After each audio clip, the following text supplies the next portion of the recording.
Welcome to Think About It 2.0. My name is Pastor Jay Gaines Jr. Pastor Jay could do fine. I just welcome you and thank you for being with us today. I'm excited because something special is going to happen today, and I am absolutely excited about it.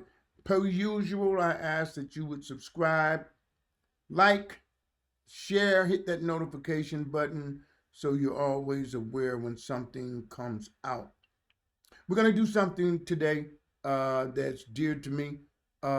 It's been on my heart to do for a while. And so we're going to do it. And we're going to just ask you to be prayerful in the endeavor. And we pray that in some way, somehow, that you are blessed by what's going to transpire today. And as you know, you can see, or you will see, we're going to be talking about a subject that's very dear to me because I think a lot of people need to know more about what goes on in the lives of a pastor. And so our subject is going to be very simple.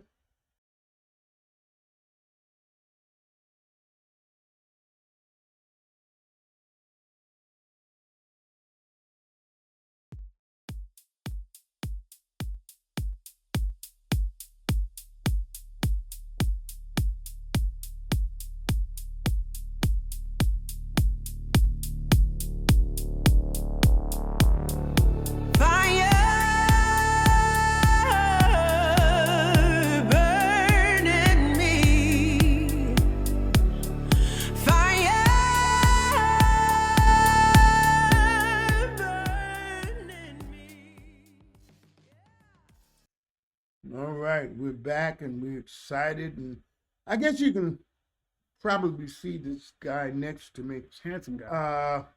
This guy. And it's interesting because his name is J2, just like mine. So I guess you probably figured it out. This is my son, Jake B. I'm Jake W. Gaines, and we're excited about what God has put on our heart to do.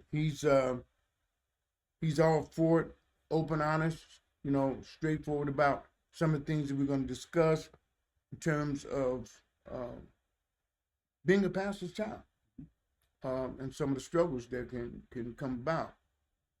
So I'm excited because I'm going to be doing this series with each one of my children, 3 distinctive personalities who will give us 3 distinctive viewpoints of God in their lives. God being real now, so let's not misunderstand this.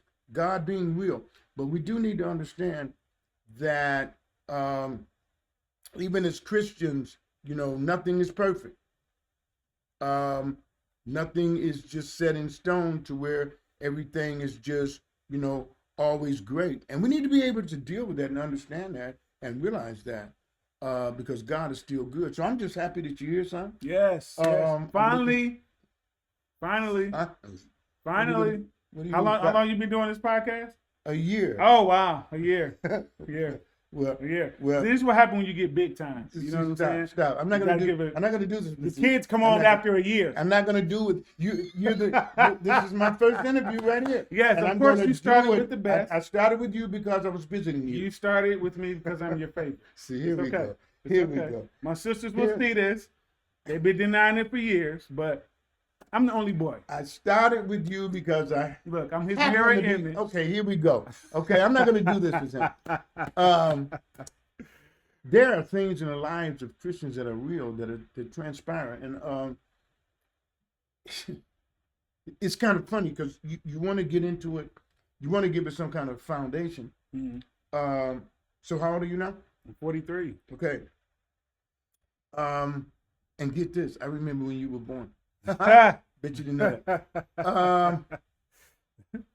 You left home at 18, mm-hmm. right? 18, 19? What was 19. 19. 19. Mm-hmm. Okay. Headed off to school. Mm-hmm. And, fulfilling your aspirations and stuff. And so a number of things, at least in my mind, I said to myself, well, a number of things happened somewhere in that journey because you had a unique perspective of God, man, that we've had our debates. our arguments, our straight out, just leave me alone. You know, I hope you will if you need me for something. Otherwise, you know, a couple of months not talking to you won't hurt my feelings. You know what I mean? Sure. And yet Sure. there was never a problem with loving one another.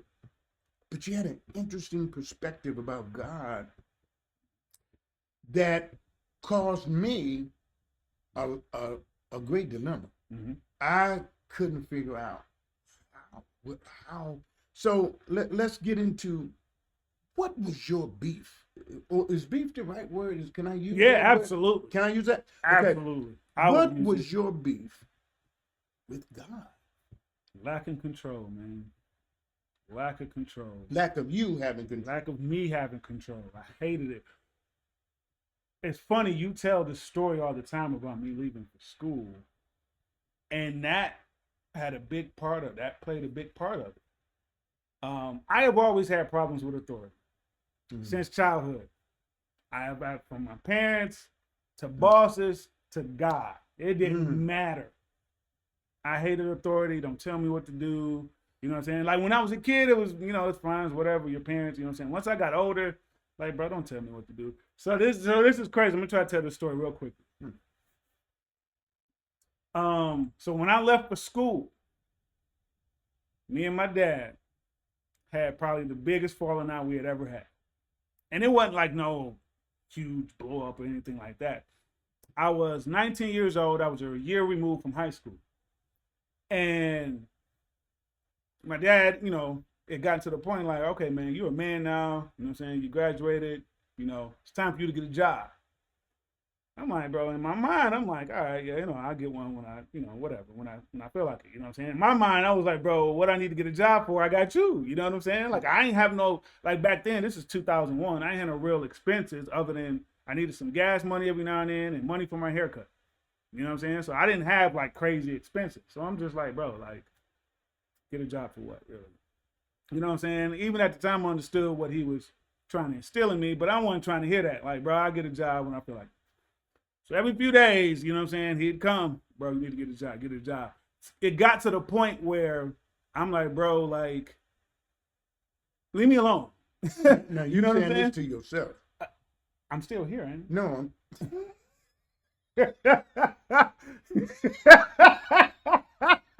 That's true. I just want to make that clear. Yeah, I'm still here.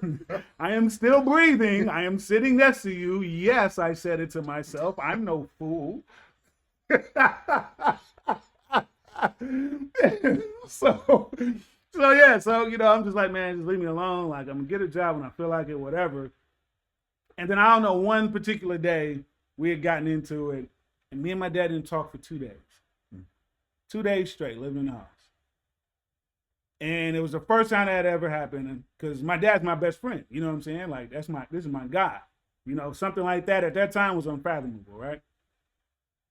And then, so after 2 days, he finally walked up to me. We was about to pass each other because we had been passing each other for the last 2 days. Finally, he got in my way, looks me in my eye and said, "This is what we do? We just go around not talking to each other?" You know what I mean? And I knew in that moment, I said, okay, one of us has to go. Like, because I don't want to be told what to do. And he paying the bill. So it's obviously, he not going. You know what I'm saying? He not moving out, you know, like, you know, one of us has to go. You know what I'm saying? And I'm just like, I was at that point in my life where I was like, bro, I don't want to answer to anybody. If I don't want to get a job, I don't want to get a job, right? And so, you know, the crazy part about it was one of my friends at the time, you know, he was down in Nashville. He was going to Fisk University. He calls me. He was like, bro, what you doing? I was like, I'm not doing nothing. I'm not working. My dad's getting on my nerves about getting a job or whatever. And he was like, man, you should just come on down to Nashville, see if you can get into school and whatever. So I was like, okay, I ain't doing nothing anyway. So I hang up with him, go downstairs, and he was like, Dad, I want to go to Nashville. You know what I'm saying? He's like, okay, when do you want to leave? I'm like, in about 4 hours. There's a bus. There's a bus leaving for Nashville at about 6. It was like 2.5. Let me add some perspective, because you said, Dad, I want to there's a chance for me to get in school. There's a chance for Now me to watch get in this school. now. Yeah. So the grown person who I was saying- getting to that. Okay, I was getting to that point. Wait. So Okay. this is the funny Okay. part. You know, the grown man who don't want to get a job, who's trying to get away from his dad, needs his dad's help to get away from his dad. So I couldn't even get away from him on my own. Wow. I couldn't even get away from him on my own. So I needed his help to go get away away. from me. Yeah, to get away from you. But that was my. But again, that was my whole thing. Like I gotta get out of here, man. Like you know, I always knew I wasn't going to stay in Michigan forever. Even when I was a child, I knew like Michigan wasn't my path. So again, when I saw the opportunity, I'm like, I might as well and go see what I can do. But yeah, but that goes back to the point, like, as good a relationship as me and my dad had, I probably don't have a better relationship on this planet other than the one I have with him, or like the one I have with him. I have some really great relationships, but he and I are probably the best. And even with him, I was like, yeah, no, Dad, I ain't trying to hear this. Like, you're not about to tell me what to do. I don't care if it's just your house. I don't care if you paying all the bills. I don't care about none of that. I'm grown. Leave me alone. I get a job when I feel like it. So you mean to tell me, and I'm just trying to explain. And I said it that way so because I'm going to make another point. But okay, but good. Okay, go ahead. No. Go ahead. No, it's later on down the line. Because I'm tied into God. Because I'm so ultimately through all whatever experiences that there were, this thing translated all the way to divinity, to God itself. Yeah. So because like I said, I ain't want nobody telling me what to do. I ain't want nobody controlling me. I ain't want nothing. Literally nobody. People could give me advice, and if you give advice to me more than once, it feels like that even feels like control. Like if you keep telling me the same thing, like, bro, leave me alone. Like, hey man, you should do this. You should do this. Hey, I heard you the first time. Like, now you're getting on my nerves. You know what I'm saying? I'll take your advice. You gave it to me. Okay, great. Like, I'll take it if I choose to. Like, don't keep, you know what I'm saying? On top of that, not being in control, for me, most people who aren't in control makes them uncomfortable, right? You know, can't control a situation like, you anxious, you antsy, you're just not comfortable. Right. Me not being in control, I get enraged. Enraged. So you trying to control me was literally like, I'm to the point like, we gonna fight. Despite the fact it's out of love, it didn't matter. Didn't matter. It could be a sound. And let me make this clear. What my dad was asking made sense. It was reasonable. You're a grown man, you living in my house, get a job. Made sense. There was nothing wrong with the premise. But to tell me more than once, no, sir. No, sir. Because now it feels like I ain't got a choice. You know what I'm saying? It's like, oh, this is more like which was my thought. Yeah, which is pretty much This is gonna but it's pretty much exactly. Which it went from it goes from a suggestion to a mandate. You know what I'm saying? Mm-hmm. And so yeah. So I end up leaving, and again that translates over to God as well, because it's like, hey, I want you to do a certain thing. I want you to. God ain't trying to do that. Like, you know what I'm saying? Well, it's really not a negotiation. You know You're saying it's not. You know, that's what God's saying. Yeah, it's not really not a negotiation. Right. You know, I'm like, no, it is a negotiation because I'm not doing it. You know what I'm saying? We gonna do this. You know what I'm saying? Like, I want to do this, or you know, if it's not this, I'm not doing it. You know what I'm saying? If it doesn't look this way, if it's not this path, I'm not doing it. You know. And so we would clash, and it felt like nothing I wanted was what God wanted. You know what I'm saying? So that made it worse. Okay. So it's like, bro, nothing I want to do, I can't do nothing. I can see like, you know what, you can't do that. Like that's not for you, or that's not for you. But literally everything I try nothing seems to, you know, work or whatever. Or okay, so. Then at some point in time, you at least begin to see that everything I want to do, it's not coming to fruition. And with the kind of attitude you had toward God, what made you think God should acquiesce to you? Where did you get that? Care. What made you think he should give you everything? I didn't care about that. I wanted what I wanted. Period. I don't care about, you know what I'm saying? And that's like I said, I've had that from childhood. You know what I'm saying? There was some trauma there. Okay. So it was a trauma response. And so it was like, I don't care that this ain't what you want.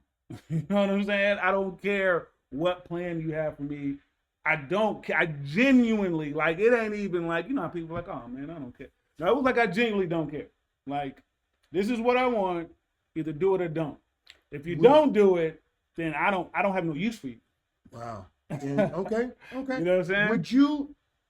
Would you agree, and maybe you know, that clearly hinges on narcissism? Absolutely.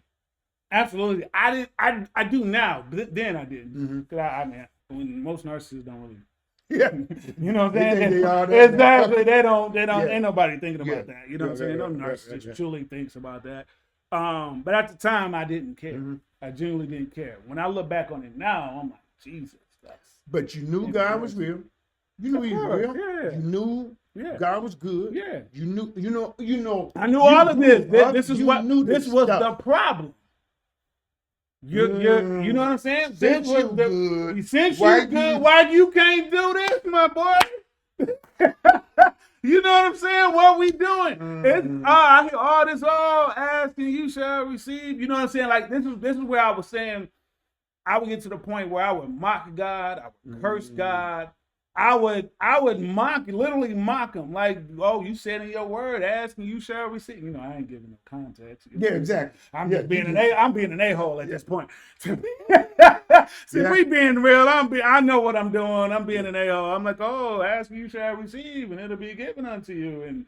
And you know what I'm saying, Mr. Fight My Battles and all this other stuff. You know, I'm in the worst way. But I'm not caring because in my mind, as much as I'm being an a-hole, I know I have no fight, I have no power, I have no control. So only thing I know I can control are my words and my feelings. You know what I'm saying? I may not be able to change your mind, but I'm gonna be an a-hole. But I'm gonna have you know how I feel. Exactly. Okay, because I got a couple of things. Yeah. And I know as we go, as much as you can get in, I got a direction. So it's absolute. I guess since God is not acquiescing to you, then that had to create some trust issues in him. Period. Now forget the fact that I'm mad at you or you get on my nerves, God. But you didn't trust him for nothing. I didn't trust him to let me be in control. That makes sense. I didn't trust. I didn't ever allow that. I didn't trust he was going to allow me to be in control. I trust you for, you know, the basic necessities. You know what I'm saying? All right, food, I guess, whatever. Thank you for life. Yeah, thank you for life. The little basic stuff that, you know, the basic stuff we take for granted. Okay. You know what I'm saying? So thank you, Lord, for that. Yeah, thank you, Lord, for that. But how much does that really matter? That's not you really. Don't give me my exactly. Like you're this extraordinary God. You really feel kind of basic to me right now. You know what I'm saying? Like, okay, I woke up. Great, thank you. You know what I'm saying? And then I also had. Here's the other thing. And this is another thing that lends to our narcissism. I'm like, Lord, you need me. You keep waking me up for a reason. So apparently I got a purpose. Okay. Purpose, I don't know what the purpose is. You know what I'm saying? But apparently you got a purpose for me. You keep waking me up. So therefore you need me, my boy. So I need, like you said, I need you to acquiesce to what I know. Otherwise I ain't gonna do, and I ain't gonna do what you want me to do. I went so far, y'all. Check this out. And I scared my dad half to death. Mm. This is how deep it went. And I don't know if you remember this. I think you know what I'm about to say. Something had transpired. And I was so mad at God. And I was talking to my dad. This is how deep it went. This is how deep my issues of control went. I told my dad, I called him one day, I was pissed off about something. I'm pretty sure it had something related to my kids, probably. Mm-hmm. Yeah, because that was your world. That was my world. Yeah. Nothing, you know what I'm saying? You can't.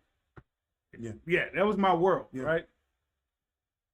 And I said something along the lines, I said, I don't know what God is doing, but he's getting on my nerves. I ain't trying to do it. I'm like, I will take myself out of here before I do what he wants me to do. Yes, sir. Simply because he wouldn't do what I want to do. Mm. And you rather die. I'd rather die than do something? exactly. I'd rather die than do what you want me to do because you can't give me this. I almost cursed. Sorry, guys, because you can't give me the stuff I asked for. Yeah. You know what I'm saying? Like, I want to go see my kids. How is that not in your will? You know what I'm saying? How me not going to see my kid? You know what my kids mean to me, Lord. Like, that's not in your will. So you didn't consider? No, I don't even know what you about to ask. No. You telling me already? Yeah, exactly. Whatever you think, whatever you think that I should have considered, I didn't. Somebody is asking this, and I know they're asking this in their mind. So you didn't consider that whatever your situation was, you played a part in that situation? No, I don't care. I don't care. You're God. What, you messed up over here, You're or God. you met? You're God. Oh, so You're no God. matter what you did, you're God. Wow. What are we doing? That was my attitude. You're God. Okay, I messed up. Okay, cool. So you're God. So fix it. Wow. You're God. See, right? You all powerful, all knowing, all this. You know what I'm saying? Fix it, my boy. Isn't it amazing? You actually would take the attributes of God that makes him God and use it against him. Yeah. I told you I did. Yeah. Because since I couldn't beat God, I'm gonna mock you. I'm gonna mock you. So I sure did. You're God, bro. You're God. I'm gonna use your word against. You are this. It's all through your word. You know what I'm saying? Like it's all through your word. Don't matter if you ain't obeying. Yeah, exactly. So I don't care about all that. It's all through your word. I'm mocking them legitimately. I'm talking. I'm not even. This is no BS. I'm genuinely. I'm having conversations where I'm by myself. It's just me and him, and I'm talking. Yeah. And I'm bro, like. Okay. Whatever, bro. Like. So this was okay. It's clear to me, and I don't know what the podcasters might be asking, but I'm trying to ask some things they might be asking. Because you talked about a control thing. All right. And I understand control to a point. I'm a fixer. I'm a controller. I know I am. Okay. But I know when to back off. Or at least I've learned as I went along to back up, because I know what I'll do. So I like control to a point, because I'm gonna do it. You see what I mean? But yet, and I think most humans feel like that. But I know when I will acquiesce to other authority though. I will do that. You in authority over here, you in authority. I respect that. I guess I'm asking, it seems as if it was your intent. Look, I'm gonna manipulate that.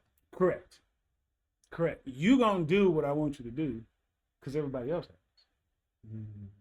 See, I've been a manipulator all my life. You know, I know what to do, know what to say to get people to do what I want to do, which is why control is such a huge thing to me.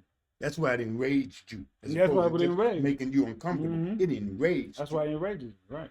You know what I'm saying? Not being in control does that for me. So now, So now if I'm not in control, now I gotta belittle. I don't care who you are. Until I knock you down to a point where I can control. Or at least control the situation. Mm-hmm. You know. Has Or this- control a specific decision or whatever the case Has may be. this mindset, has this idea of manipulation, or whether it be with God or people, how has it affected your overall life? Oh, it's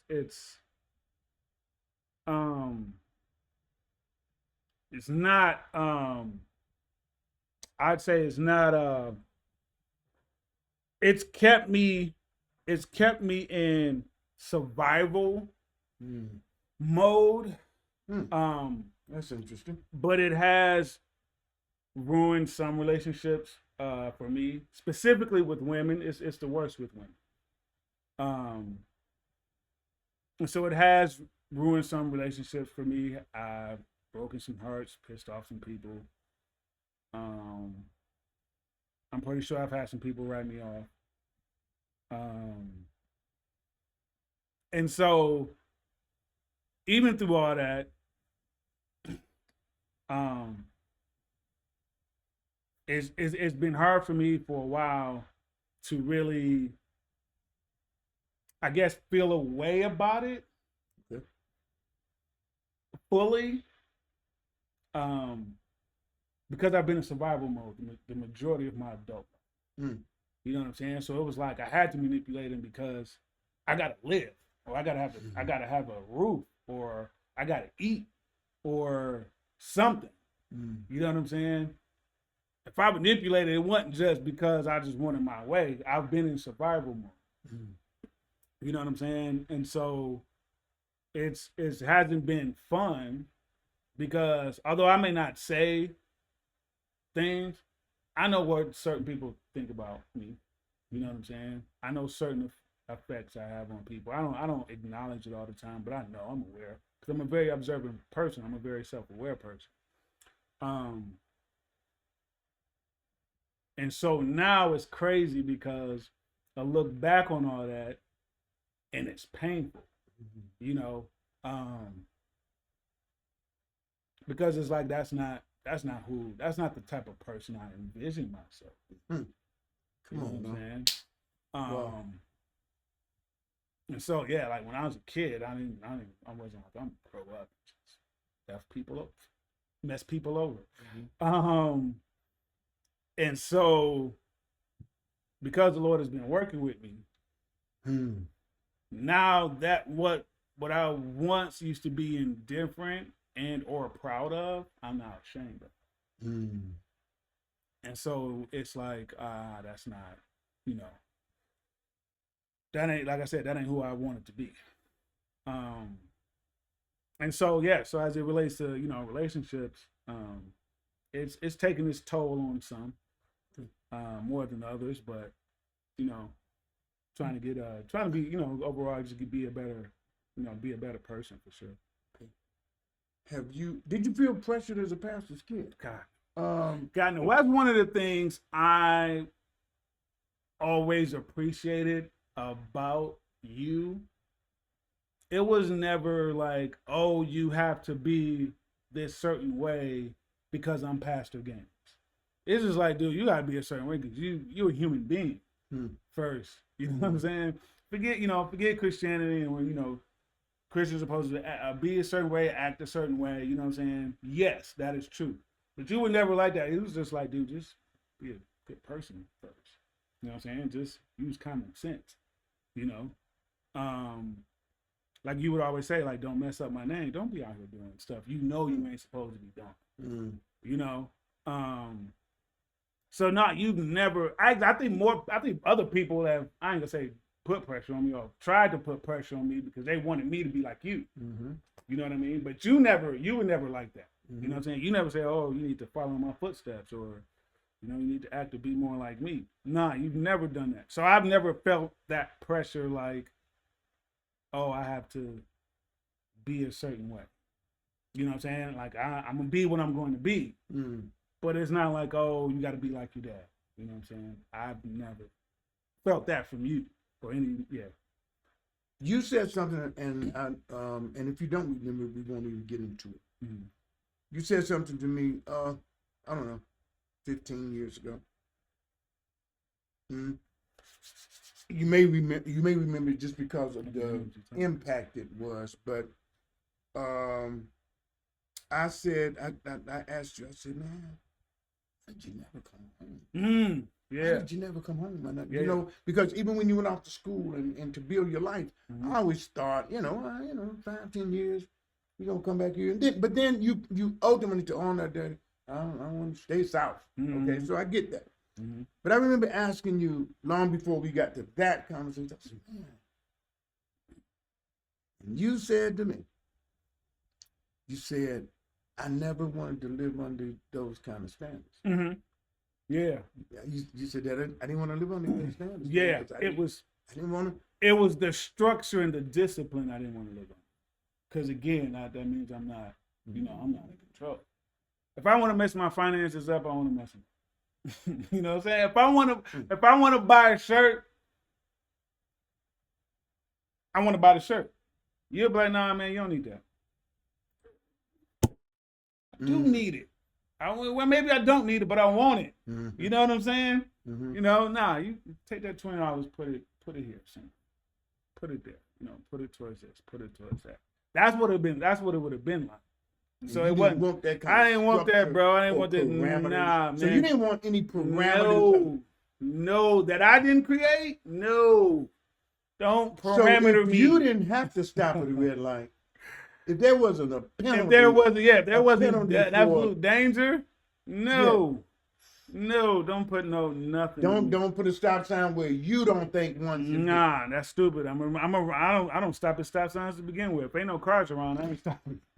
I'm not coming to a complete stop. Not a complete stop. Don't go there. A lot of people be guilty, right? Yeah, but I guess I'm trying to see. It's this practical thing that you're doing here. That you're saying, okay, man, this is where I was. This is how I viewed God. Since you all that, not I'm glad you all that, so I can acquiesce to you. Actually, I'm glad you're all that, so you can make sure. Yeah, I get to where I mean that seems to be what you see. Exactly. So one of the things. Oh my goodness! And again, this is So one of the things you used to always say to me that would drive me insane is that God can do it. Oh, Blair, he can turn your life around like that. You know what I'm saying? And my argument was that would infuriate me. Because I would always be like, dude, don't tell me about what God can do and don't. Okay. You know what I'm saying? Yeah. He can't. Yes, he can. That's the problem. He can do it, and he just don't. You know what I'm saying? Regardless of what you didn't do. Regardless of what I do. Because that whole concept to me just doesn't make. It's just like I don't care. You know what I'm saying? Because you would be like, man, he can do it. I'm like, I don't care that he can do it. If I'm hungry and you can feed me and don't, why do I care that you can feed me? Okay. And I no, you know what I'm saying? That's a fair question. Yeah, that's a fair question. But I throw back to you is that you could say, well, why would God let me go hungry? All right. But what a lot of people don't understand, there are a lot of people in our country or in third world countries that starve. And so of course people say, well, God, why does God allow that? Well, we never consider what we added to the situation that got you in the circumstances that you can't eat. So I guess I'm saying, and I guess it had to be really, if you were feeling like this in your head, going to church on a regular basis had to be a burden then, constantly hearing about what God can. I haven't physically gone to church regularly. Okay. Regularly. 6, 7 years. Okay. And I want regularly you to know, going. I'm praying regularly. I know. Right. Yeah. I know. Especially, and it's not even more so. Honestly, it's not even more so that. It's more so streaming has really messed it up for me, And because I was like, I and ain't for a gotta lot get of up. people. Yeah, it's really Right. exactly. It's probably messed up And the it did, entire you know, worshiping that experience. You know what I'm saying? it's funny because I like I tell people, and a lot of pastors talk to me about it. I said, man, you just can't totally knock it Mm-hmm. because it is the way it is. Yeah. It is what it is. Yeah. But we can help people understand that Jesus Christ is the one who brought about the church. Mm-hmm. He founded the church. There's a purpose for it, and it's that fellowship. Right. It's that putting your arm around a brother. It's Right. sitting looking at you. Mm-hmm. See. Yeah. This Yeah. is better than streaming. Yeah, for sure. For Same sure. information. For sure. But physical, yeah. Yeah. You know what I mean? And Yeah. that's what people Yeah. well, I don't even go, dude. Don't go. Mm-hmm. It's real people. Forget what you need. It's somebody who need to see you. Mm-hmm. It's somebody that need to hear your story, Jake Gaines. Mm-hmm. How you felt about God, and now and our whole series is about challenge, chore, and change. Mm-hmm. Because I've seen the change. I wanted to give a good foundation. As I wanted people to see where you really were, man. Because this wasn't just a To dude. be honest with you, it was a lot worse than Yeah. I'm really saying. Because It's you like, can't say all that. exactly. We've had conversations, hours, Yeah, we have it. hours, bro, 2 hours, o'clock in the morning, man. easily. Yeah. There's been time where I've looked up and the phone ticker said 3 hours 54 minutes. You know what I'm saying? And it felt like 30 minutes because we done covered it, man. So trust me, it goes a lot deeper than what we're discussing here. But there's always a turning point.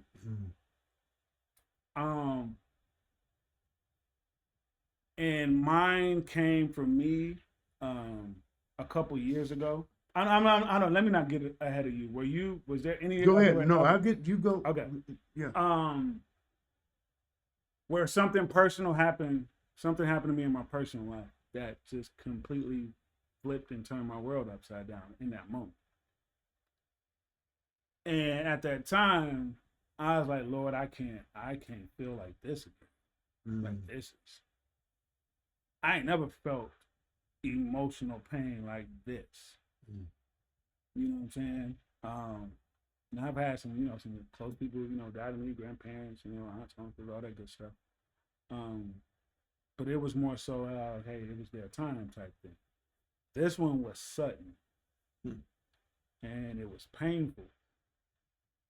And like I said, it was one of those things where I was just like, Lord, like this hurts. I genuinely can say I never felt emotional pain like that. And I'm like, yeah, Lord, I can't. It's obvious. I'm not stupid, because it came on the heels of me being blatantly disobedient to God. And I think that it was one of those joints where it was the final straw, and I could absolutely tell, you know what I'm saying? When you done push somebody, you done poke them, and then they finally like, all right, and they, I felt that. I felt that because several months prior, the Lord told me not to do something, and I said, why? And of course, the Lord didn't explain himself. He said nothing. Yeah. I was like, oh, you're not going to answer me? Again, control, right? Oh, you're not going to answer me? Then forget you then. Why would I not do it? You ain't giving me no valid reason why. Because there's two things. There's two things that I don't like. I don't like not being in control, and I don't like not understanding. I need you got to make it make sense for me. Okay. If you want to hold your point. Yeah. Because so many people wrestle with that. Yeah. And we think that God is obligated to give us understanding of what he's doing. And yet Isaiah 55 tells us, my ways are not your ways, my thoughts are not your thoughts. As high as the heavens are above the earth, are my thoughts higher than yours. You can't figure me out. Yeah. But like you said, what you can't figure out, you got a problem with. Yeah. I'm grinding. I need logic. I require logic. I can't get on board if it don't make sense. So then where does faith come in? I can't get on board if it don't make sense. Wow. Yeah. So there's what you're definitely a saying faith- makes sense. No, I get it, but Mhm. still that But doesn't there was a faith and trust issue. yeah. So, yeah. Logic. Okay, I get it. A lot of people try to understand God, and God says you have to follow me by faith. Okay, now He's gracious. Now watch now, and I'm gonna ask you an honest question. I know you give me an honest answer. You always want this understanding from God. Are you laboring in the Word of God at the time? Ain't that deep?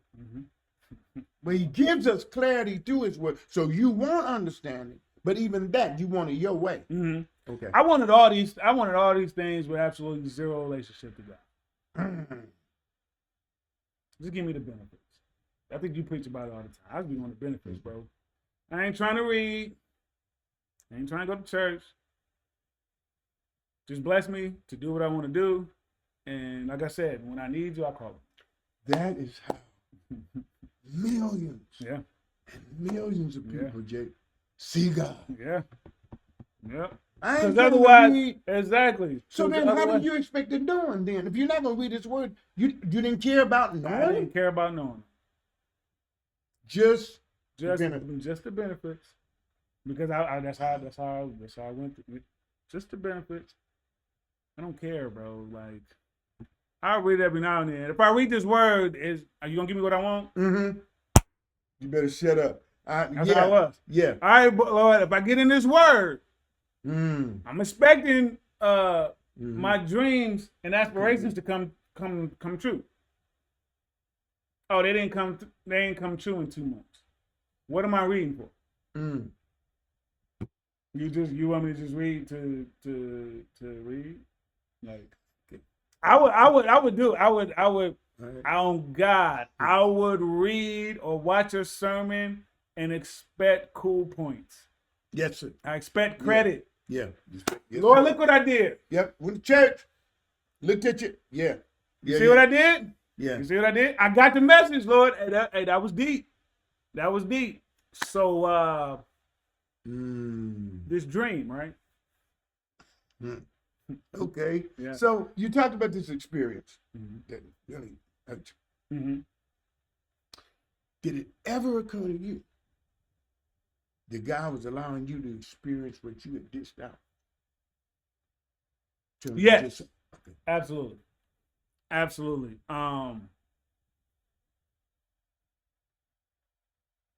It was a culmination, and I'll reveal it was a breakup.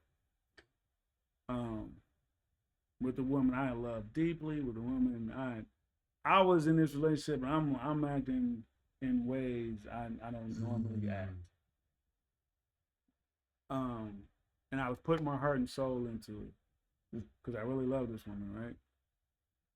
But my issues with God inadvertently affected my relationship with her overall, not with us specifically or directly, but my issues with him trickled down into our relationship. So like I said,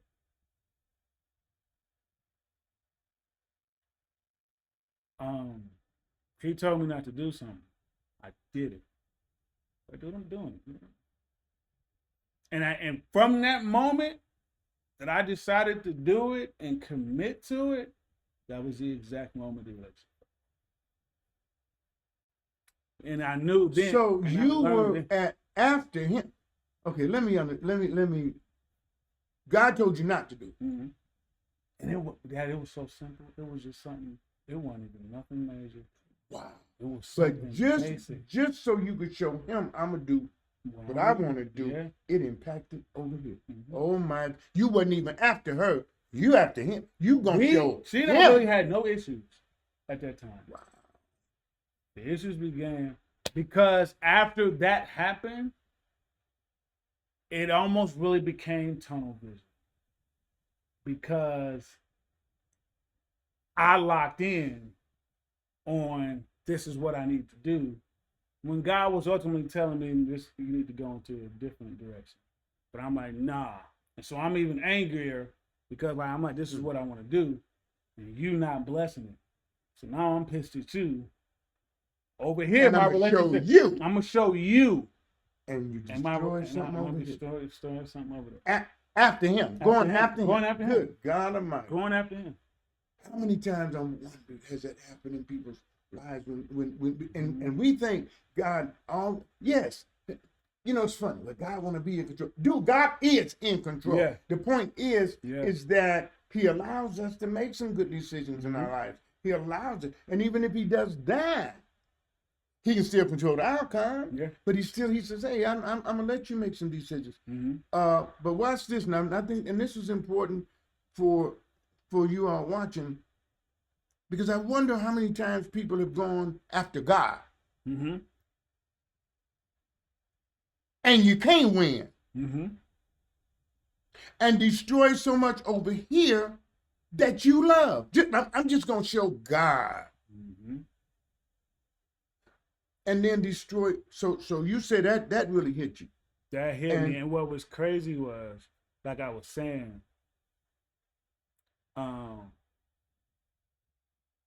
here's the crazy part. This is the part that's when she and I had the conversation. As a matter of fact, I'm just gonna say, because I gotta say this. I'm gonna say what happened. So we was planning a trip to go out of town. The Lord said, don't go. Don't go on the trip. Don't go on the trip. I said, why? There was no answer. Like, forget that. I'm going. We're going. Like because we had decided a year ago or 2 years ago that we were gonna take this trip every year. Like, dude, we done been here a couple of times. Why not? Whatever, bro. We going. And when I tell you that trip was a disaster from the moment I set foot, absolute disaster. On a trip you had been on before. Absolute disaster the entire trip. Almost everything that could have went wrong did go right. So that was the beginning of the end. And when we had the conversation, me and the young lady had the conversation, and I'm trying to get understanding as to what happened. She pinpointed the trip. She was like, it started then.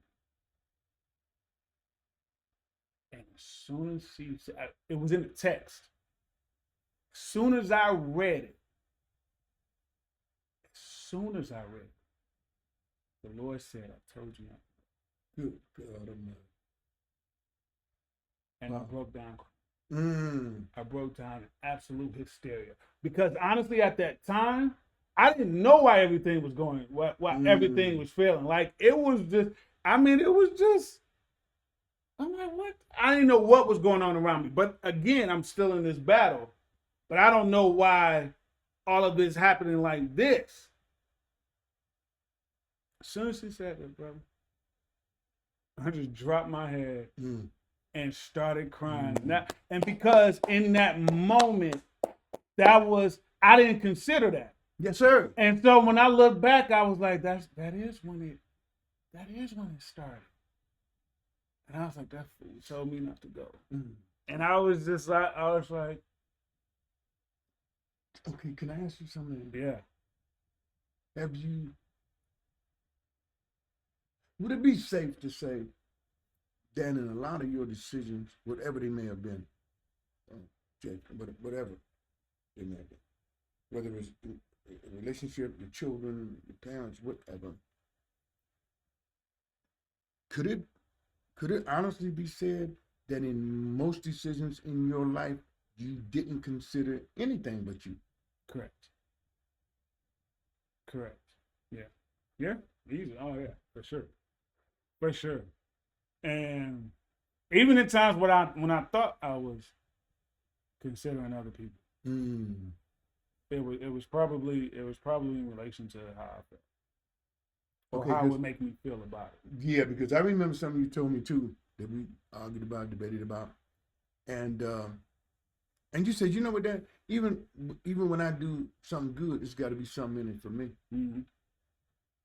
Yep. Just to Yep. Yep. do something and ain't Just do nothing in something. it for me. Nothing. I don't benefit in this and no. Even if it don't even have to be something tangible. You know what I'm saying? Even if it's just something, hey, I'm doing this because it's gonna make me feel good. Mm. You know what I'm saying? I'm gonna give to this person because it's gonna make me feel good. Yeah, Yeah, it's gonna make me feel good about being generous or something like that. And it's funny you would say that because I remember doing a class on that, and that we don't understand what real giving is. Mm-hmm.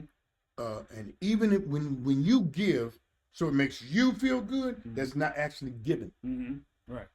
Because the whole point was to get something out of it. Right. Now, Jesus gave, but he got nothing out of it. Mm-hmm. He taught us how to get. Nothing he did benefited him. Mm-hmm. Right. And so now, it's nothing wrong with you feeling good because you did something good. But if that's the motive, if that, well, I'm gonna do this because giving to the poor makes me feel, then it negates it in terms of the giving. So just to see these kind of things happening in your life, just like it happened with you, it's happened with others. But I want to go here because we've really shown, you've really given us a lot of clarity of how you view God. Now I know things are different, not perfect. Things are different, not where you want them to be yet, even as it relates to God, right? How has it changed, and how has it changed, and how do you perceive it as it being God initiated change? Okay. So to continue to piggyback on this story, at that moment when I was like, Lord, I can't feel like this anymore. In that moment, I always knew that the battle was lost, but I had never conceded. I always knew. So I know I'm going to lose. I know I'm going to lose. I know I've been losing, but I still haven't conceded. Wow. And in that moment was the moment I finally conceded, because I'm like, I can't feel like this anymore. I was like, nah.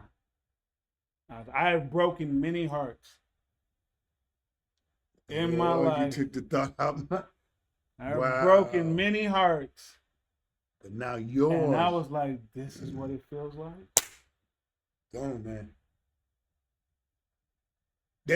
I just wrote this down. I just wrote this down. Again.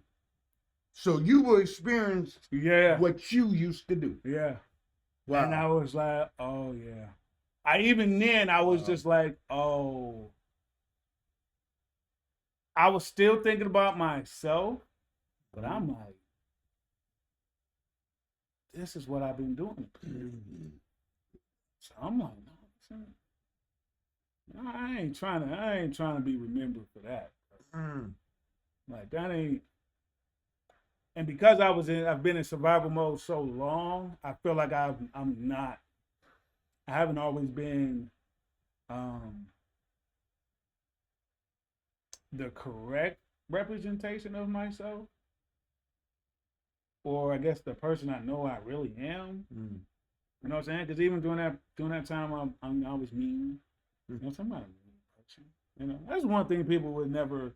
You could ask them to name 100 things about me. And you wouldn't think that, Yeah, no one's gonna. You'd be very hard pressed to find someone to say that I'm mean.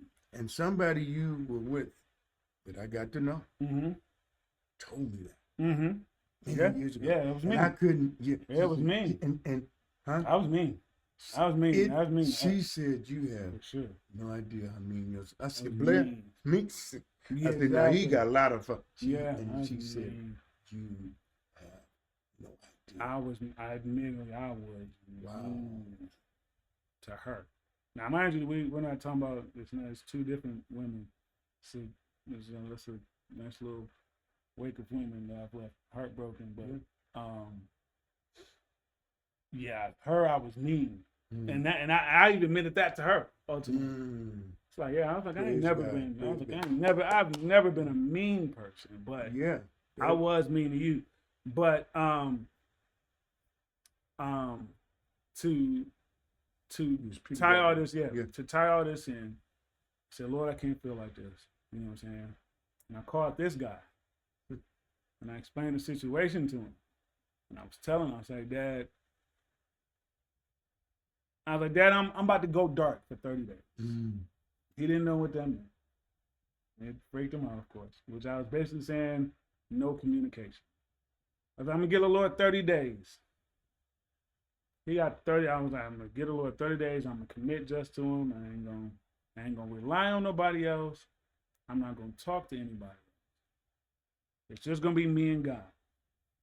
And I called him and I told him this. I was like, Dad, 30 days, leave me alone.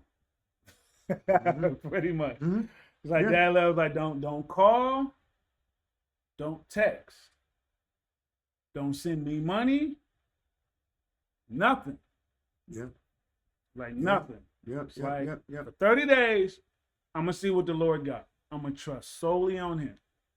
And I texted my friends and my sisters and told them the same thing. It was just like, hey, I'm going dark for 30 days. Like, all communication is down. And sure, and bro, when I tell you it was the most important 30 days of my life, bro, because I genuinely had to rely on God the entire time. Here's the thing, guys, I was homeless at the time. I was homeless at the time. Let's associate college educated homeless. Okay. I was homeless at the time, and I had to navigate. I was in a city I was familiar with, thankfully, but I had to navigate these 30 days. So it's basically no father who's always been there for me. Who, if I need anything, I could get it, you know. And there was, and I talk about my bouts with homelessness, and understand something, guys. I wasn't the average homeless person. That's true. You know what I'm saying? Don't worry about me, Dad. Yeah, like I'm good. Like wasn't the average homeless person, because most homeless people, that's going to be their. Unfortunately, that's going to be their reality for quite some time, if not the rest of their life. At any point, I could have on that phone call, I could have been like, Dad, I want to come home, and I'd have been on the plane in an hour. And would have been home, fed, in the bed. You know what I'm saying? But I've had multiple bouts with homelessness for the simple fact it's the only time I paid attention to God. And it was the only time I relied on God. And the Lord was trying to teach me something. And so I was like, all right, Lord, I'm going to give you these 30 days. Give you these 30 days. So by day 4, I'm like, Lord, I can't do this, bro. I can't do this, bro. There's 26 more days of this, bro. I'm like, I can't do this, Lord.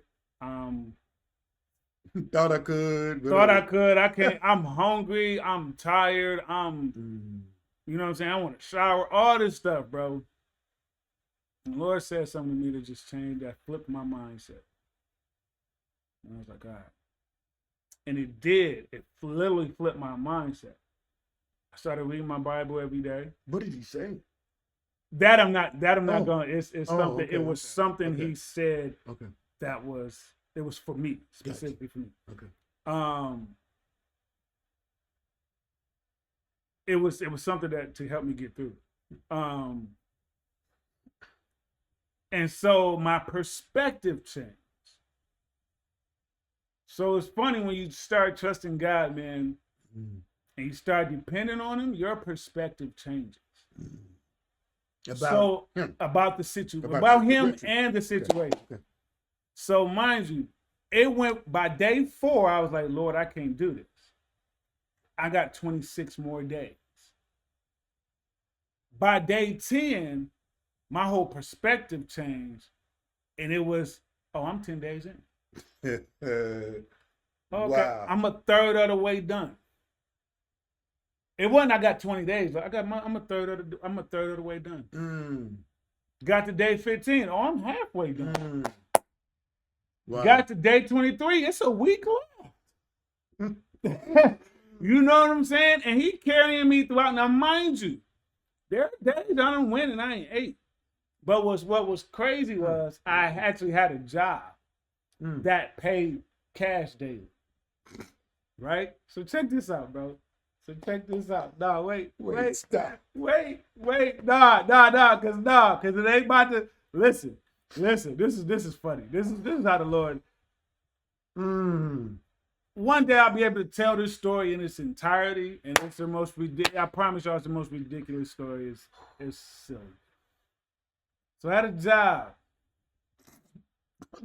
I was working homeless. I was working in a car center. And I'm not gonna give away certain details because y'all will figure out where I was. I was working in the car center. And if you made a sale, you got cash daily whenever you made a sale, right? So check this out. So I owed my dad $300, right? At that time. And I told him, I'm like, Dad, I'm gonna pay you back somehow, right? My second day at the job, I made $300. I made $340, right? Wow. So I had enough to pay him back and get food. But here's what's funny. I was like, oh, I can make this. I'm gonna have a spot in no time. You know what I'm saying? I'm gonna have a roof over my head in no time. Yeah. I didn't make money for another week and a half. No money. Lord gave me enough money to pay you back and to eat. And the reason he did that is because if I'd had money, then I would start relying on him. Come on, man. So now he's like, nah, it ain't gonna be that easy. It ain't gonna be easy. You're gonna learn trust and reliability. So you want to push through this. You don't have to rely on me. So it went another week and a half. Hungry. You know what I'm saying? I'm eating every now and then, but then I made $60. I was able to eat for a few days. Doing a few days didn't make enough money. Another 6-7 days go by, I make some more money. And you know what I'm saying? So we inching up and we get to that 30 days. So we getting close to this to the 30 days. And it's around my daughter's birthday. And I was gonna go see her. And I'm like, Lord, I need money. I need money for a hotel. I'd already gotten a flight because I'd already gotten a flight earlier. And I was like, Lord, I gotta be able to put a roof over my daughter's head. I was like, I need this much money, right? I need this much money. I prayed this 10 days before I was gonna leave. I didn't make money for 9. Day 10, I'll never forget this. Day 10, literally the last shift before I was gonna fly out the next morning. Because my flight was 5 a.m. the following morning. I'm broke. I go in. I said, Lord, I need $300 today. Please, I gotta put a roof over my daughter's head at the very least. I was like, I don't care what happens to me after that, but I gotta put a roof over my daughter's head. The hotel is gonna cost $300 for the weekend. I was like, Lord, I need $300. I made $300. And the crazy part about it, that wasn't just the end of it. The crazy part about it was after I left my shift for that day, I'm walking down the street And the Lord says, I want you to go there. I'm like, you want me to go back? And I knew it was him because I literally stopped in my tracks. Literally stopped. Because I had music. I was on downstairs. Whenever I'm walking, I always got my earphones on. Yeah. You know what I'm saying? Yeah. So I ain't gonna lie, it's dangerous. Because I can't hear nothing. Exactly. I can't hear nothing. Somebody ran up on me, I'm done. And so I know it was his voice. And so I stopped and I'm like, Lord, are you serious? Like, all right, Lord. I was like, all right. I mean, I'll go if you want me to go. Because one of the things, when I started that 30-day journey, one of the things I said, I was like, Lord, I'm going to start being obedient. And then I was like, Lord, wherever you send me, I'm going to go. Like, wherever it is, even if it was Michigan, Lord knows I didn't want to move back to Michigan. But I was like, Lord, even if you want me to go back to Michigan, I'll go, whatever. So then he was like, dude, I want you to go back. I'm like, all right. Like, let me make sure this is you. I don't know if this is you. I'm going to ask again in a few days or whatever. Go see my daughter, have a good time. And I asked the Lord again if that was where he wanted me to go. And you know how when we were kids, or I remember when I was a kid, if you told us to do something and like we asked like for confirmation, you know what I'm saying? You know how you would never say something, you would just kind of give us that look. Like, what did I say? Like, is that what did I just say? Yeah, when I asked, that's what it felt like. It felt like the Lord was like, what did I tell you? Like, I'm not going to say it again. You know what I'm saying? So he ain't say nothing. But that's what it felt like. So I was like, all right, Lord, bet. So again, I'm mocking him. I'm back to mocking him again, right? I was like, bet. I was like, this is where you want me to go, bet. I'm going to apply for some jobs. I ain't got no money. I ain't got no money to get back there. All right, bet. All right, if you want me to go, I'm going to apply to some jobs like I'm going to go. All right. And you saying, hey, I ain't going to do about this. Yeah, I ain't worried about this. I ain't need. All right, if you want me to go, I'm going to go. All right, we going to see. Bro, I applied for a job on Tuesday.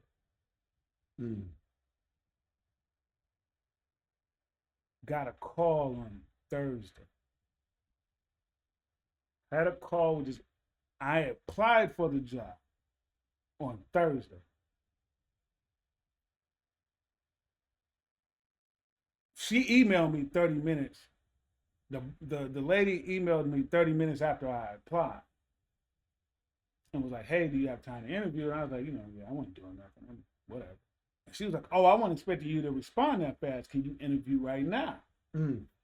And so I was like, yeah, I ain't doing nothing. Exactly. She don't know that. Yeah, I got all the time in the world. I can take the rest of your day, ma'am. You know what I'm saying? Like, I got all the time in the world. And so we called, we on the phone for a good 45 minutes. And it went from from me trying to sell her on me to her trying to sell the job on me. Oh my goodness. And I'm like, yeah, this the one. I'm like, honestly, this the job. And she was like, I want you to come next week to meet my boss. No, she was like, I want you to come in and meet my boss. When can you do it? And I was like, I'll come next week or whatever. Right? Mind you, I still don't have no money. So I'm like, all right, Lord, how am I gonna get there? Because at that point it was Thursday and I set the appointment for a week out because I needed time. Yeah. So, mind you, here's what's funny. At the time, I'm homeless. Yeah. But I got good credit. Somebody better look at God. I'm homeless, but I got good credit, bro. Wow. My credit was a little over 700, right? Good. A little over 700. So I'm like, look at God. So in my head, I'm homeless. But one thing, this may be a little tidbit for somebody who doesn't know. American Express, you get approved for them, you can use your card right away. Right? I knew that from my years of fixing my credit. Mm-hmm. So I was like, I can apply for American Express. And if I get approved, I get a card right away. Wow. And I can use it. Right? So I applied. Didn't get a decision right away. So I'm like, so days passing. They're like, your card is under review. Days passing. So I'm like, dude, I'm running out of time. I need this card. They called me on Sunday, that Sunday.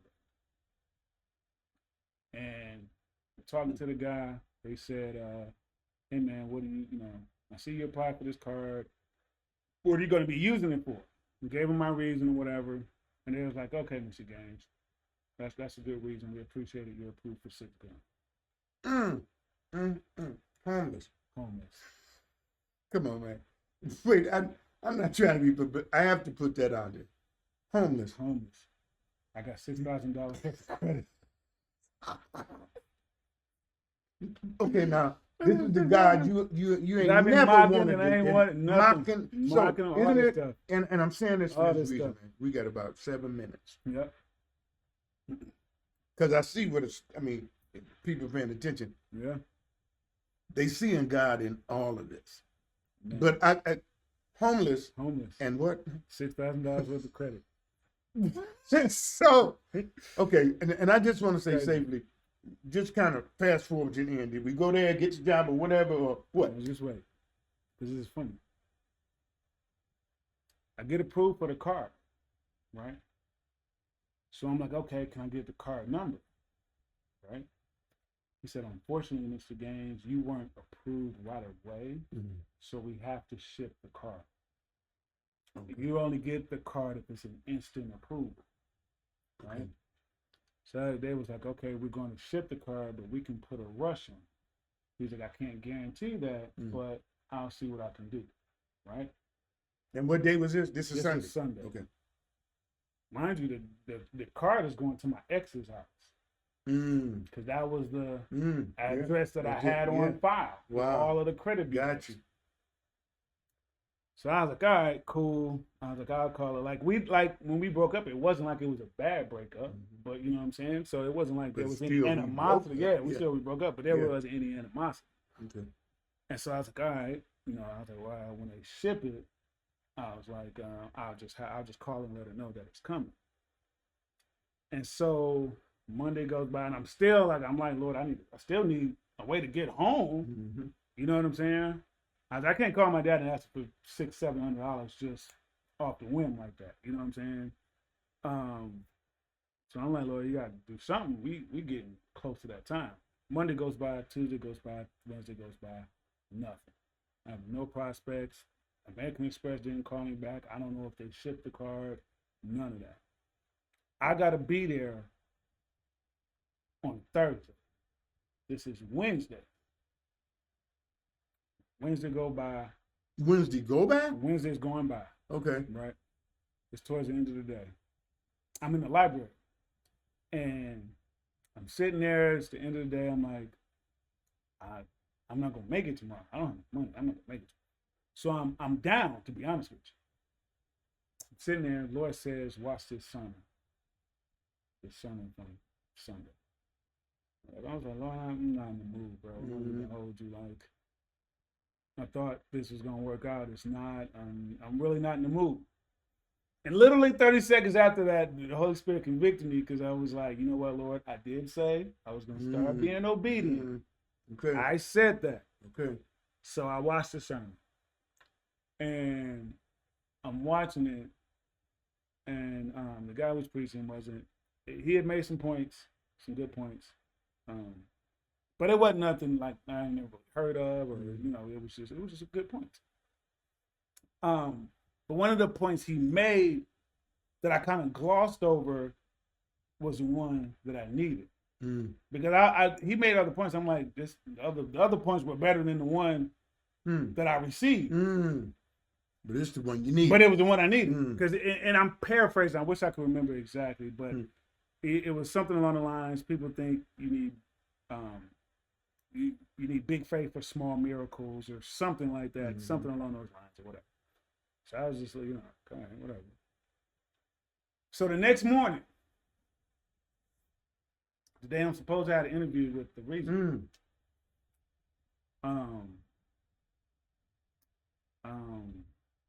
I wake up that morning and I'm like, I gotta postpone this. I gotta delay this.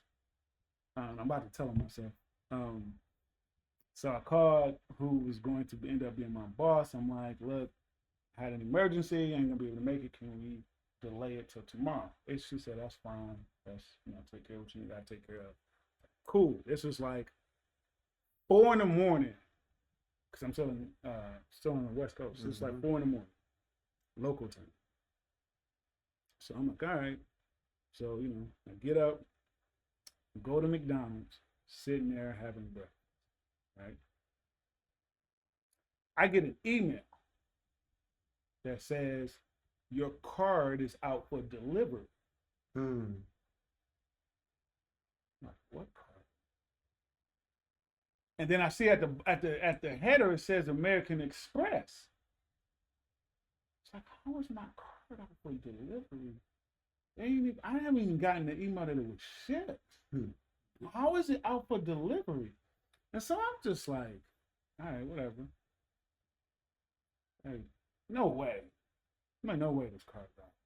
It's like, this must be a mistake. So I get another email, and it was an hour and a half away from the delivery destination. And I said, oh, snap, it really is out. And I was like, Lord, nah. And it was going to be delivered at 4 o'clock Central Time. And so I called my ex like, hey, yo, like, I have a credit card coming and I need it. I need the number. And when you get it, please send it to me. It's like, it was important. Like, I need it ASAP. Bro, that card came on time. Got there at 4 o'clock. She sent me the text 10 minutes later. So it was 2 o'clock local time on the West Coast. I was on the plane by 5. Good God Almighty. Wow. Wow. Flew to where I became home. Got the job. Month later, having the plane. Month later, having the plane. Is it where we're sitting now? Yeah. So this is the culmination of the miracle. Okay, I need you to do something for me as best you can. In fact, we're gonna do it like this. Y'all give me a minute. I want y'all to look at some information because I need you to subscribe, like, share. But I want you to just stop and think how many times God has been good to you despite how you treated him.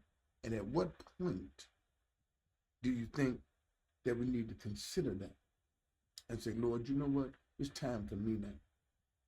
So give me a minute. Be right back.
All right, Jake, we're gonna sum this thing up, man. This has been a marvelous experience for a father to share with his son.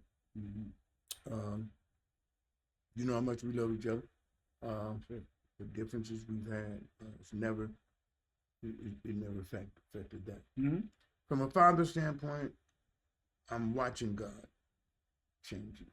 I'm seeing the disposition change, and I want somebody out there to be encouraged because I prayed a lot for this child, and there were times I knew I would never give up on my child, but I wondered. I was like, oh, is he ever gonna get it? Wow, man. You know, I've tried to be an example before the old gamut. And the Lord told me something. So I want to help a parent. I want to help somebody out there. So you don't make the same mistake I did. Because he was the only one to leave home, I didn't ever want to think he was alone. That, hey, he had family, we'd be there for him. God told me something one day, though. He says, you're not helping your child right now. Because just about every time he needs you, you send it. He said, your son trusts you more than he do me. And that was the fact. Man, I cried. I cried. The Lord said, that was a fact. Your son has more faith in you than he does me, and that's not going to work. So you need to back off. And, you know, if he make a goofy decision, he just gonna have to suffer through that one and see. He's got to know that I'm bigger than you. So don't make that mistake. Here I am trusting God, and yet I'm almost helping my son, not trusting him, while telling him to trust him. You see what I mean? So, but what's important is not what I learned in that. It's great. What's important is, what have you learned, man? And in these next couple of minutes, could you tell us how you view God now? What? Oh, it's night and day now because the trust has been built. My attitude is different. My attitude is different. I no longer require control now. I no longer require understanding as much now. I still think some stuff don't make sense. Yeah. Oh, I do. There's part of God's plan that I think like I told you yesterday, I think this is trash, but whatever, bro. You know what I'm saying? Ain't nothing I can do about it. You know what I'm saying? I've gotten to that point where it's just where I understand, I've conceded that there's nothing I can do about it. Right? But man, the way there were certain things that I ignored that God did where it was proven and should have been known that I could trust him. These last couple years it's been rather blatant. You know what I'm saying? As far as wow. Like, wow, Lord, you and one of the things that the Lord told me is pretty much I've always been. Yeah, that's what he was saying to you. That's what he was saying to me. Wow. Like, I've always been. I'm not different. I was the one who was different, man, because my attitude was different. My attitude towards him was different. So therefore his disposition towards me changed. Wow. You know what I'm saying? I wasn't gonna get anything out of God the way I would. Other than life, breath every day. That's about it. You know, it's gonna protect me, of course. But anything other than that, not with the attitude I have, because I was entitled.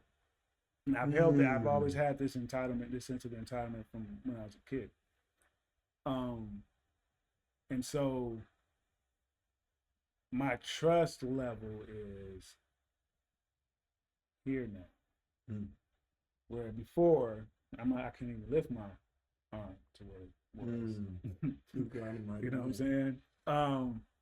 And he has blessed me, man. He's blessed me, and like I said, I had to go through something though. Make no mistake, it wasn't given freely. I had to go through something. I had to get my butt whooped, and I got whooped, thoroughly whooped.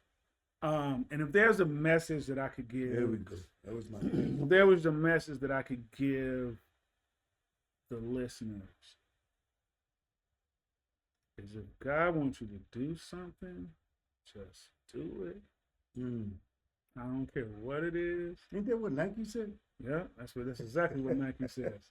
Just do it, bro. Just do it. Just don't even, man. This was unnecessary pain. Say that what? This was unnecessary pain. You know, it's a part of the journey, because of where I'm at now, obviously. But no, it was unnecessary, bro. It was. I wouldn't want to go through it again. I know that these last 2 years, bro, it's been the most spiritually, emotionally, mentally challenging 2 years of my time. But there has been some, there's also been some relief, some peace that I haven't had before.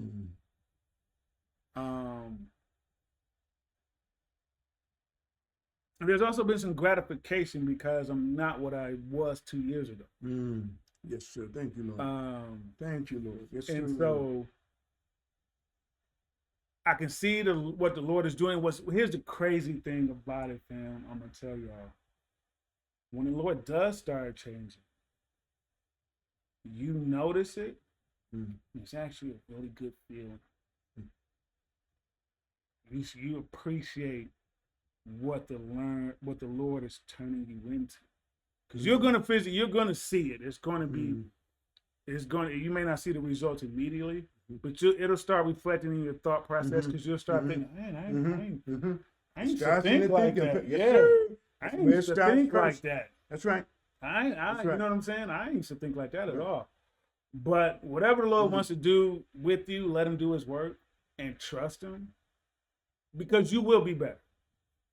You will be better. You'll be a better person. You'll be a better whatever, whether it's a father, husband, brother, sister, whatever it is. You will be a better person if you allow him to use you. If you don't, you'll probably end up going through something similar to what I did. Not the exact situations, but whatever that situation is for you. You know what I'm saying? Whatever it'll be for you, and you don't want that. You don't want to get to that point where you say, Lord, I can't do this. Just surrender, because that's always been that. I call it the S word. I don't like surrender. I like that. Just surrender, man. I just surrender, bro, because it ain't, the alternative ain't what you want. And it's funny because in the world, surrender connotes weakness, but in the kingdom of God, surrender is victory. Yes, it's strength, man. Yeah, and so God honors that. Man. You know what I'm saying? Man. Like you said, the world may not honor it. Yeah. But God honors it. God honors it. Yeah. Man. So, yeah, man. Man, I've been visiting with my son for a week. Give me a hug. Yes, sir. Yes, sir. Love you, boy. Love you, man. Yes, sir. Yes, sir. This has been a pleasure. We're gonna do 2 more series with my 2 daughters, and this is going stop it, and it's just and you learn so much, and I get to learn some things I didn't know about my children, things that they've been through. So I thank you. I pray that this will be a blessing to somebody, because I've watched God work in my child's life, and we just don't give up. So the same way he was hard-headed as it relates to God, he'll give him that same kind of faithfulness. That's the thing about, Paul gave God the same thing he gave when he was against God. 100%. He tried to destroy the Christians. then he became one. And so the energy that he gave to his belief in terms of Judaism, he gave that same energy to Christianity and commitment to God. So God can use you. I don't care what your situations are, he can use you. And we're going to end this session with a quick word of prayer. I'm so thankful for this opportunity. And thank you, Jake, for Appreciate sharing, you, my man. dude. And Yes, sir. Next time, don't wait a sharing. year to have me on. No, and No, I don't guarantee wait, you it don't wait a won't. year to It'll have be me on. 5. But don't worry about a year. It'll be 5 now. But I'm thanking God. Love you guys out there. Thank you for sharing with me. This is a special session. We know it went a while. You might watch it in 2 parts, but I believe that it's going to be a blessing to you. And I thank you for sharing intimate things for God to get the glory. Because it's not about you, not about me. But if God can get the glory in this and somebody can be helped, I'm thankful for this. So Lord, I thank you for my son. Thank you for his honesty and openness. I thank you for this opportunity. And it is our prayer that it helps somebody, because in all of this, Lord, it's about you getting the glory. In the name of Jesus, we pray. Amen. Amen. Guys, don't forget to share, like, subscribe, and leave me a comment. Let us know how you feel. If this has been a blessing to you, then be an encouragement, because whatever you send me, or I'll let him know, or he'll be able to see it when he looks at the channel. So God bless you. God keep you. Thank you for sharing on Think About It 2.0 with Pastor Jake. Yes. Karakia. Top that, baby. See, I knew it. I knew it. God bless y'all. Love you.